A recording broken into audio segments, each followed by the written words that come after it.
Magandang araw. Welcome sa channel Child of God. Ngayon, ibahagi ko sa inyo ang aking kaalaman sa karunungang lihim. Narito, subo na pandagdag ng buhay. Kung bago ka pa lamang napadpad sa channel na ito, huwag kalimutan mag-subscribe and click the bell icon para laging update sa mga bagong video. Maraming salamat.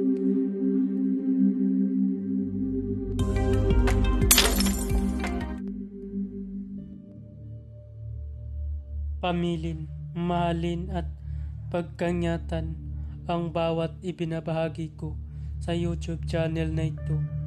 Ang kapangyarihan na kapaloob dito ay lubhang may waga. Gamitin lamang sa kabutihan at pagganap ng kalooban ng Diyos. Maginhawaran at laging isa puso't isip ang 7 layunin ng Diyos. Isabuhay ang 4 na simulain, makadiyos, makabayan, at makatao, makakalikasan.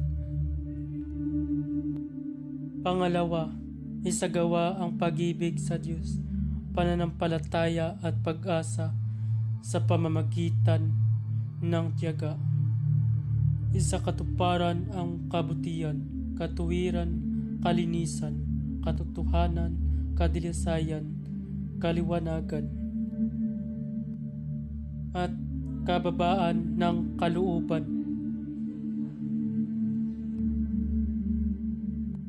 Pangapat, ipalaganap ang pagkakaisa, pagmamahalan, pagtulong sa kapwa, pagmimisyon, paglilinis ng sarili at pagbabago na paunlad.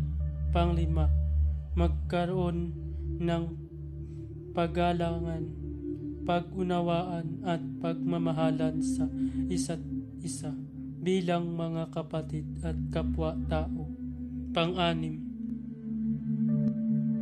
maging dakila sa isip, sa salita at gawa para sa Diyos, sa bayan at tao.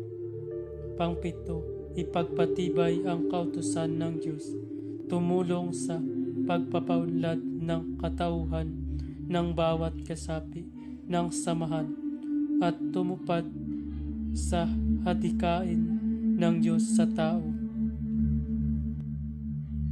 Sa pamamagitan ng pagsunod sa mga layuning ito, ang isang naghahanap sa Diyos ay makakasumpong sa Kanya at hindi pagkakaitan ng Kanyang liwanag. Bago gamitin ang orasyon, manalangin muna ng 3 Ama Namin, 3 Aba Ginoong Maria, at 3 sumasampalataya, at isunod ito. Narito ang orasyon o salin ng 3 beses.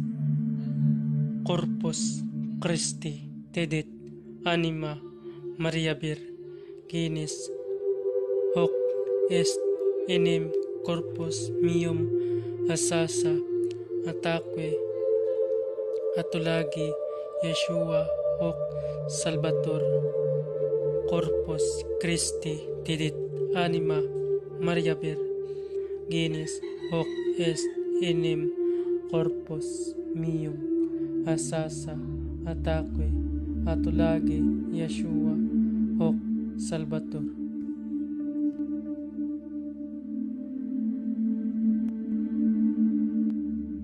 Pamamaraan o salin ng 3 beses ang orasyon at iihip sa papel na sinulatan ng orasyon at isubo o sa tubig na inumin sa isang basong tubig o sa pagkain. Gawin ito araw-araw. Maraming salamat.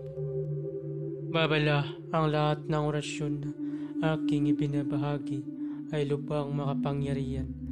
Gamitin lamang sa mabuti. Kung sino man ang gumamit sa masama ay mayroong bad karma. Maaaring maghirap habang buhay hanggang kamatayan. Maraming salamat po. At kung bago ka pa lamang napadpad sa channel na ito, huwag kalimutan mag-subscribe and click the bell icon para laging update sa mga bagong video na ina-upload ko. Maraming salamat.